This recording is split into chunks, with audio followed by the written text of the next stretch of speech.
Depois de um longo e tenebroso inverno, voltei.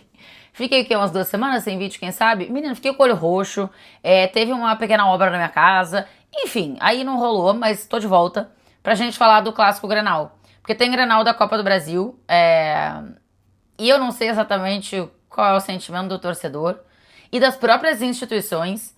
Tenho a sensação de que preciso eliminar esse rival mais do que preciso passar na Copa do Brasil. Até porque acho que a grande preocupação, tanto de Grêmio quanto de Inter nessa temporada, é permanecer na Série A do Campeonato Brasileiro. A questão é que não é só nessa temporada. A questão é que tem sido assim há algumas temporadas. E esse momento que vive a dupla Grenal, eu acho feio, triste no fim das contas, na história do futebol gaúcho, assim. Desde que eu trabalho com isso, que é 2008, eu não me lembro acho que não aconteceu, o momento de estarem os dois times mal juntos. A gente no Rio Grande do Sul fala muito sobre uma gangorra, né, do futebol gaúcho. Um tá bem, o outro tá mal. Depois essa gangorra muda de lado. O outro tá bem e o um tá mal. E acho que é muito fácil da gente explicar ou entender por que a gente fala dessa gangorra. Vamos pensar aqui que quando o Inter foi campeão da Libertadores, campeão do mundo ali em 2006, o Grêmio tava voltando de uma Série B. O Inter briga pelo título brasileiro em 2005, o Grêmio tá disputando a Série B. Aí mais pra frente, o Inter é rebaixado em 2016, ano que o Grêmio ganha a Copa do Brasil e no ano seguinte vai ganhar a Libertadores. E o Inter tá jogando a Série B do Campeonato Brasileiro. Então, isso acontece quase que historicamente, tá? Pelo menos se a gente pegar nessas últimas décadas, assim, do futebol gaúcho. E agora não. Agora, nessas últimas temporadas, os dois estão abraçados na merda. Esses dias a galera da TNT me pediu pra gravar um vídeo. Na verdade, respondeu os palpites ali de quem passa na Copa do Brasil. E aí começava com o clássico Grenal, né? Quem passa, Grêmio ou Inter? E a minha resposta foi, cara, nenhum dos dois, os dois estão na merda. E aí depois deu o palpite. E aí alguém me mandou um direct no Instagram, dizendo, na merda tá essa empresa que te contrata. Eu nem lembro porque fez essa comparação, né? Os dois estão na merda tá essa empresa que te contrata. E aí eu não lembro se ele torcia pra Grêmio ou pra Inter, enfim. E aí eu fiquei pensando, será que tem algum torcedor de Grêmio ou de Inter que não reconhece o tamanho da merda que estão os dois times do Rio Grande do Sul? Eu acho que podem ter muitos motivos, mas pra mim o principal deles é claramente não ter um norte, claramente não ter um rumo. Não entender, provavelmente, o tamanho da merda. E aí, óbvio que questões políticas são importantes, né? Eu sempre falo isso assim. Eu acho que quando você conhece a parte interna e a parte política dos clubes, no geral, você desencanta um pouco do que é o futebol. Porque no fim, o torcedor, ele quer o bem do clube. E às vezes parece que a parte política dos clubes não exatamente está pensando sobre isso. E está pensando muito mais em se manter no poder, em continuar ali. E a partir disso, passa a fazer contratações ou mirabolantes, ou contratações absolutamente caras, ou contratações que têm ligação com algum empresário especificamente. Então, acaba que é menos... É pelo bem do clube porque quer que o clube seja campeão, mas quer que o clube seja campeão menos pelo bem do clube e mais para se perpetuar no poder ou para que o seu grupo político continue no poder. Então, antes de começar a gravar esse vídeo, eu abri uma notícia aqui que é uma notícia da galera do GE. E que, veja, os dois times se enfrentam na quinta-feira pela Copa do Brasil. E aí os dois na terça-feira têm transfer bans de formas diferentes. Então a manchete é: especialistas explicam diferenças dos transfer bans de Grêmio e Inter. Veja a merda. Mas Tainá, o Corinthians também tá com transfer ban, São Paulo também tava com transfer ban, o Santos também tá com transfer ban, todo mundo na merda. A merda de todo mundo junta não diminui a sua merda individual. Não é porque todo mundo tá fazendo cagada no futebol brasileiro que você pode também fazer esta cagada no futebol brasileiro. Os clubes parecem estar sem rumo, sem entender o que precisam fazer. E aí, De fato, o transfer ban de Grêmio e de Inter são diferentes, porque o do Inter é de uma cobrança que o Midtjylland faz, se eu não me engano, ao clube, e aí o Inter não pagou, e aí o Midtjylland entra na FIFA, então a FIFA bloqueia a possibilidade de... não é nem contratação, né? Porque contratar pode, você não consegue inscrever, deixar legalizar o jogador para ele jogar. Então, se enquanto o Inter não pagar essa dívida que tem ao Midtjylland, o Inter não pode inscrever, não pode legalizar nenhum jogador para jogar pelo clube. Do lado do Grêmio, é um transfer ban preventivo, porque o próprio Grêmio, existe um novo mecanismo da CBF, que é a Agência Nacional de Regulação e Sustentabilidade do Futebol. É um órgão independente que foi criado pela CBF para aplicar essas regras do fair play financeiro aqui no futebol brasileiro. E aí o Grêmio foi a essa agência porque, na verdade, o Grêmio foi dizer que não tá conseguindo pagar as suas contas. É meio que isso, assim. O Grêmio foi punido com um transfer ban preventivo porque apresentou um plano coletivo para sanar dívidas num processo na Câmara Nacional de Resolução de Disputas. E aí, a partir disso, o Grêmio pode contratar jogador? Pode. Mas precisa explicar para esse órgão como vai pagar esse salário. Da onde vai tirar esse dinheiro. Então, tem toda uma explicação. Então, o Grêmio tá com um transfer ban preventivo. Tipo, pode contratar, mas tem que dizer, tô contratando esse aqui, mas eu tô tirando dinheiro daqui, dali, eu negociei o fulano, então a minha folha salarial baixou aqui, por isso eu passo a ter esse dinheiro pra pagar esse cara que eu tô contratando. Mas assim, precisa explicar que tá contratando e como vai pagar. Do lado do Inter, não. Do lado do Inter, ele precisa pagar a dívida primeiro, pra depois passar a conseguir legalizar algum jogador. Agora, veja que merda é essa? E aí, eu acho que tem algumas coisas diferentes dos dois clubes também em outros sentidos, tá? Eu fui uma crítica muito forte ao Renato, mas mais do que ao Renato no Grêmio, ao jeito que o Grêmio, que a instituição, entregava as chaves do clube ao Renato.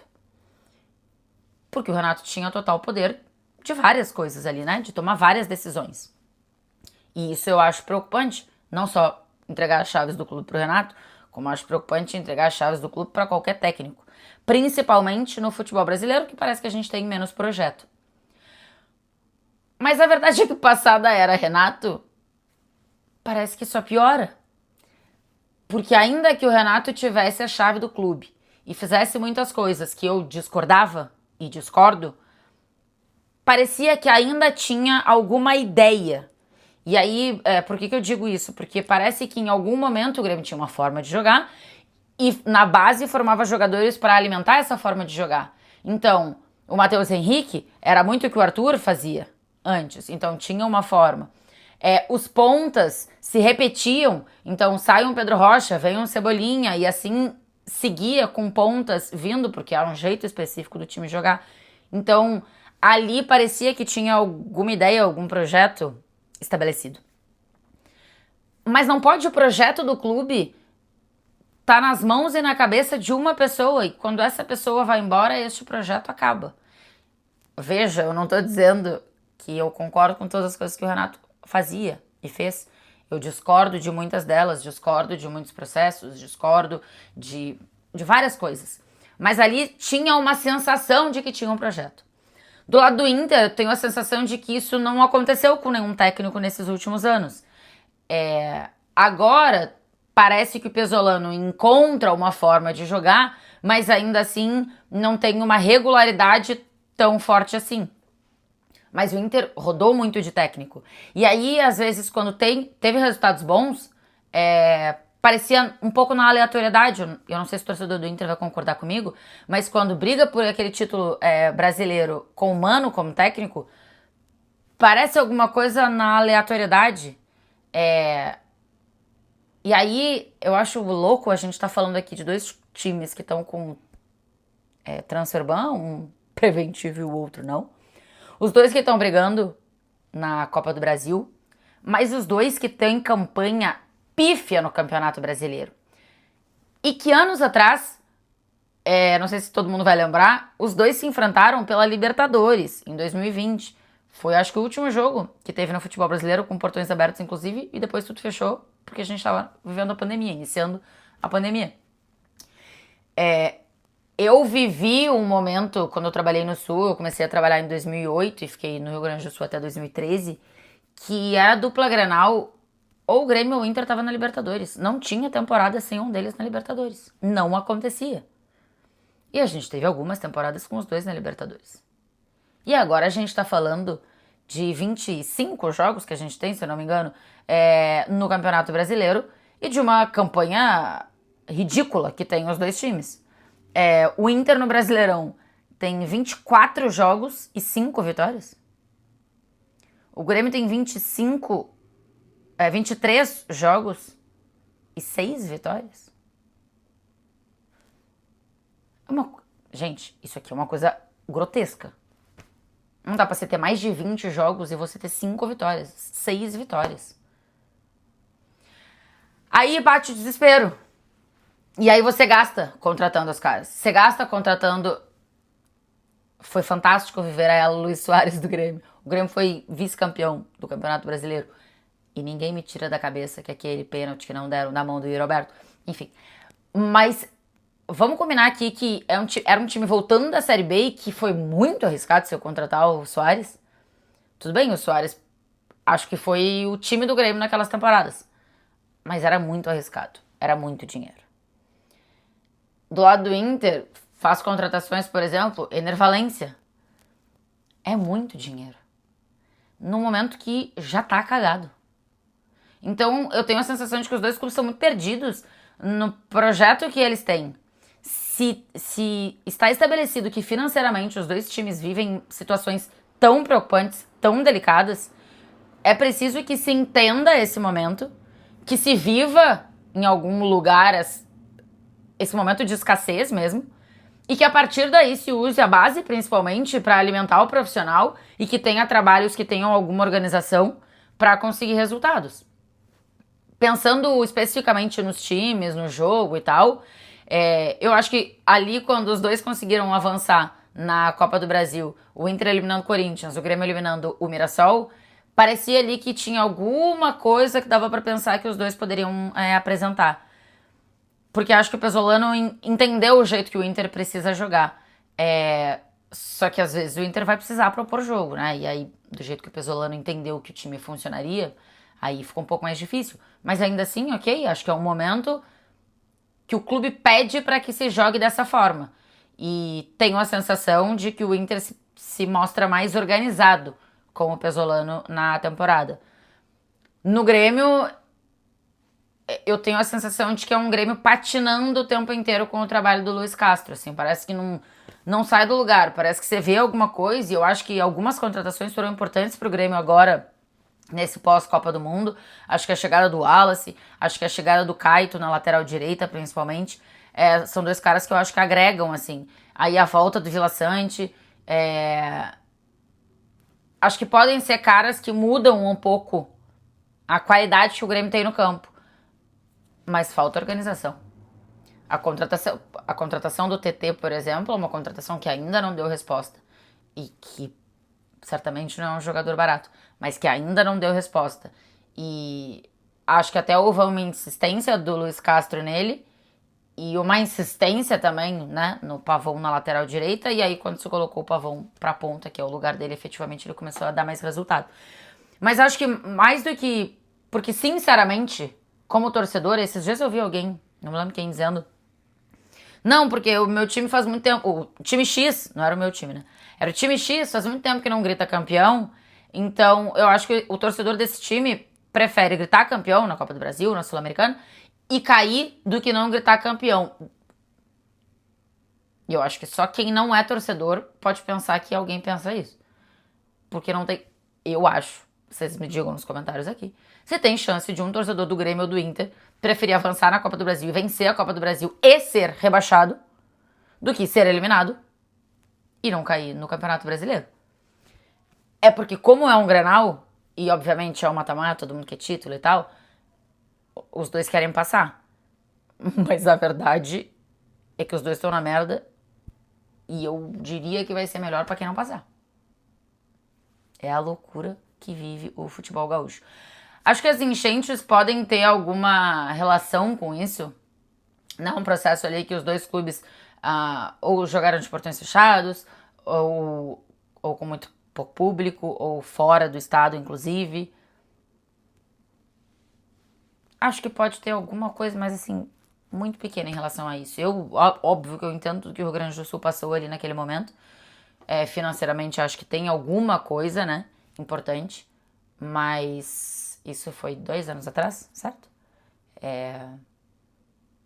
Eu acho que já tinha que ter passado esse processo. E não foi que após as enchentes os dois times começaram a ter esses problemas.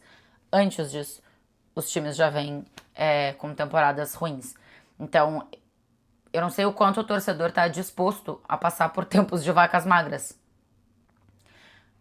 Mas eu acho melhor lidar com a realidade, lidar com tempos de vacas magras. 2, 3 anos, 4, 5 anos. Mas aí ter uma organização, ter um projeto e a partir daí pensar pra frente e andar pra frente. Do que aleatoriamente contratar um maluco caro, aleatoriamente contrata o atacante pica, aleatoriamente contrata um meio campo. Não tem funcionado. Acho que o Soares é um ponto fora da curva dessa história. Porque, obviamente, é uma contratação absolutamente fora da curva. Mas, assim, de verdade, acho muito... Tendo vivido Grêmio e Inter o tempo inteiro na Libertadores, eu brinco quando eu cheguei no Rio que eu achava curioso, assim, como estar na Libertadores pros cariocas, e quando eu cheguei no Rio, efetivamente, o Flamengo tava começando a ir mais pra Libertadores, mas como os jogos da fase de grupos pra eles eram uma coisa muito grande, porque realmente, assim, não era sempre que eles estavam ali, e isso mudou completamente, né? Os cariocas passaram a estar muito na Libertadores, o Fluminense foi campeão, o Botafogo foi campeão, o Flamengo foi várias vezes campeão e a finais, e Grêmio e Inter, no fim das contas, que estavam todo ano batendo ali, todo ano classificavam nos seus grupos e tal, já não acontece mais. Vamos ver se há o que vai ter de repercussão, né? Como é que vai reverberar depois a classificação e a eliminação de um ou de outro? Minha sensação vai depender de como jogar, mas se o Grêmio cair, que o Luiz Castro vai cair junto, acho que o Pesolano não, porque acho que ele já encontrou uma ideia melhor de jogo. Mas acho que os dois times, ou os dois clubes, as duas instituições precisam tentar entender o que fazer para ter temporadas melhores, porque assim, também é isso, né? É Grêmio e Inter nessa, mas é Vasco nessa, é Santos nessa, é o São Paulo que vem numa temporada horrorosa também. Tá duro pros grandes, tá? Tá duro pros grandes. É bom fazer projeto, senão vai ter mais de um grande caindo. E eu não sei se a dupla Grenal não vai estar nessa. Tchau, beijo. Se inscreve no canalzito, deixa seu like e vem nos comentários, porque eu gosto de saber a opinião de vocês também. E aí a gente pode, obviamente, fazer novos vídeos sobre isso e tal. Mas acho muito triste, no fim das contas, ver a dupla Grenal. Tá cagada toda.